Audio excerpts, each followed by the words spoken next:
starting with the first chapter of SS of Standard 8, that is Arrival of Europeans in India. People of various countries were being influenced by our culture and prosperity.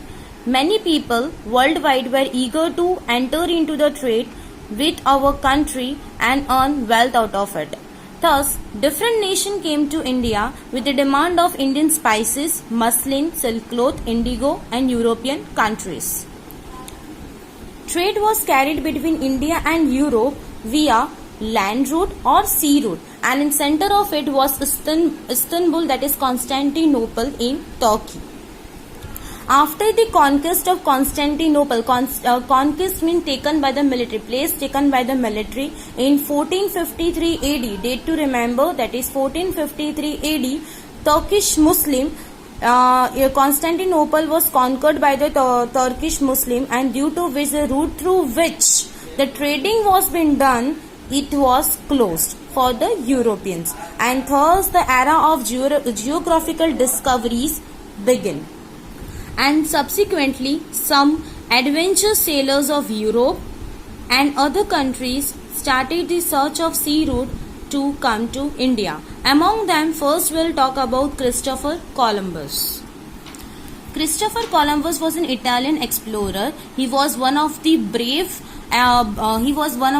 sailor and who ventured out to find the sea route to India. He thought that one can go to the east via west and started his journey to India, but accidentally he reached America. As long as he lived, he was in misconception that he discovered sea route to India.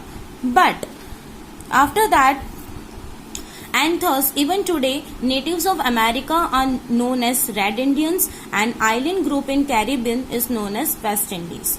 The next person we'll talk about is Vasco da Gama, who was a native of Portugal and discovered the sea route to India. He encircled the Cape of Good Hope. Now, Cape of Good Hope was discovered by Bartholomew Diaz, who through Cape of Good Hope he reached port of Calicut on 22nd of May 1498. Date to remember, 22nd of May 1498. In port of Calicut, he was welcomed by the Zamorin. Zamorin was the ruling king of Calicut. Zamorin gave the permission to trade, and through this it can also say that he opened the door for other Europeans to come. After getting permission, Portuguese established fort in Calicut for trading purpose in 1500 CE. They fortified it and appointed commander-in-chief whose name was Albuquerque. Albuquerque conquered Goa in 1506 CE. It is said that among 100 years of span, they took control over Mangalore, Cochin, Goa, island of Lanka, Mumbai and Diu. Now we'll talk about the end of Portuguese rule. In the beginning of 17th century, Portuguese expanded their trade to Bengal. At the same time, Mughal Emperor Shah Jahan used to rule India from Delhi. At that time, Subedar of Bengal complained Shah Jahan regarding the behavior of Portuguese.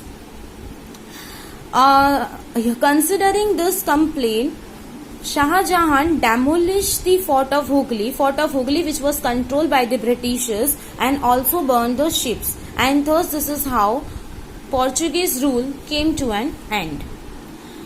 After that, we'll talk about the Dutch. At the end of 16th century, Dutch from Holland, that is Netherlands, came India for trading purpose, and they initially established forts in Pulicat and Madras, that is Chennai, and trading center is Agra in 1663. Date to remember, 1663.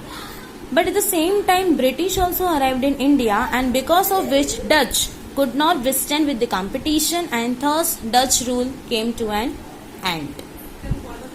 Now we'll talk about the British interest in India. During the reign of Queen Elizabeth, that is England, in 1600, British established East India Company. At the same time, Captain Hawkins, who was the Captain William Hawkins, who was the captain of ship and also the first British to set the foot in India, he met Jahangir for taking the permission of trading in India, but he did not get the permission due to the opposition from the Portuguese.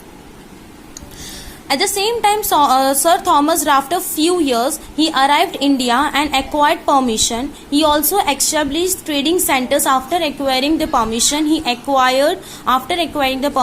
established a trading center in Surat, Bharuch and Ahmedabad. After that, due to the strong presence of Marathas, they sensed danger, and so they decided to move to south and east direction. In that, they established a center in Andhra Pradesh, Chennai and Kolkata, and also Mumbai became their main head.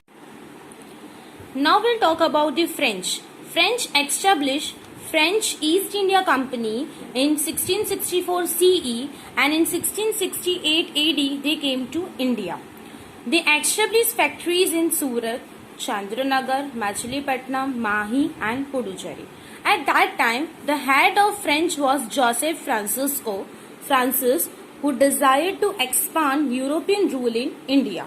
Thus, French and British stood in competition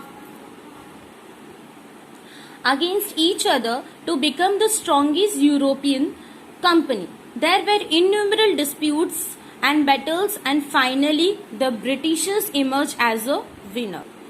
And thus we can say that French rule came to an end. Next topic we'll talk about British trade in Bengal. British first started their trade on the banks of river Hooghly. They established fort in 1651 CE for their protection of the factory. They got permission for the same thing from Mughal Emperor Aurangzeb. They got permission to trade without paying any taxes on annual income.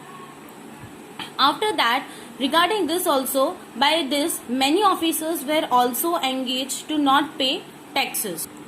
Thus, as a result, the income generated from the tax collection in Bengal reduced, which in turn was opposed by the Nawab of Bengal.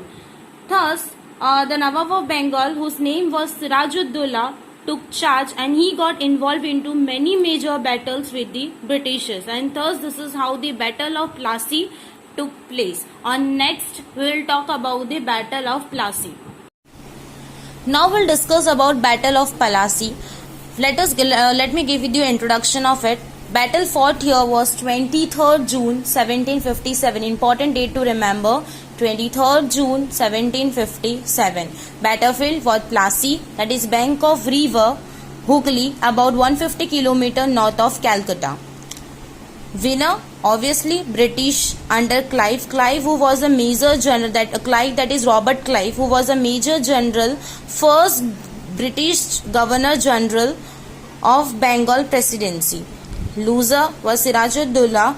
He was the last independent Nawab of Bengal, born in Murshidabad, died Murshidabad. His full name was Mirza Mohabbat Sirajuddaulah. Now let's start with the Battle of Plassey. Basically, Battle of Plassey was held between British East India Company and Sirajuddaulah, who was a Nawab of Bengal and was also supported by French. The battle took place on June 23rd, 1757. Sirajuddaulah, who became Nawab a year before, had ordered to stop the extension of fortification. Fortification means walls or the tower which was made by the Britishers for the safeguard purpose. So as they were doing it without the permission of Nawab, so Nawab destroyed the fortresses. When the news reached Chennai, a small army of company which was held by Robert Clive, he reached Bengal and helped the Kolkata trade center.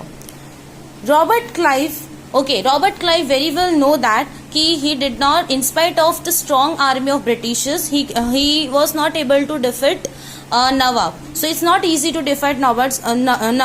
So Robert Clive resorted treachery. Treachery means planning. A conspiracy was made where Mir Jafar, who was the Nawab's commander-in-chief, was bribed. He was also promised to that after Sirajuddaulah he will be made as the next Nawab of Bengal. In that, on pretext that Nawab was unnecessarily harassing the people, a war was declared. So according to plan, obviously Mir Jafar lost the battle. Sirajuddaula was defeated and Britishers got free hold over 24 Paranganas. And according to the promise made by the Britishers, Mir Jafar became the Nawab of. Talk about Battle of Buxar. Britishers made Mir Jafar as a Nawab of Bengal and tried to extract plenty of wealth. Due to their greed to get more powers, East India Company managed to dethrone him and they made Mir Qasim as a Nawab of Bengal. But Mir Qasim was more ambitious than Mir Jafar and which became threat for the company. So they removed Mir Qasim and made Mir Jafar again as a Nawab of Bengal. Mir Qasim took refuge with the Nawab of Bengal, and during that time Mughal Emperor Shah Alam was also present there, and so all of three of them decided to join hands together and fight, and thus declared the war. At Buxar, East India Company fought against the United Army on 22nd of October 1764, in which the United Army lost. Thus, the company got the Diwani rights, that is, right to collect revenue to Bengal, Bihar, and Orissa.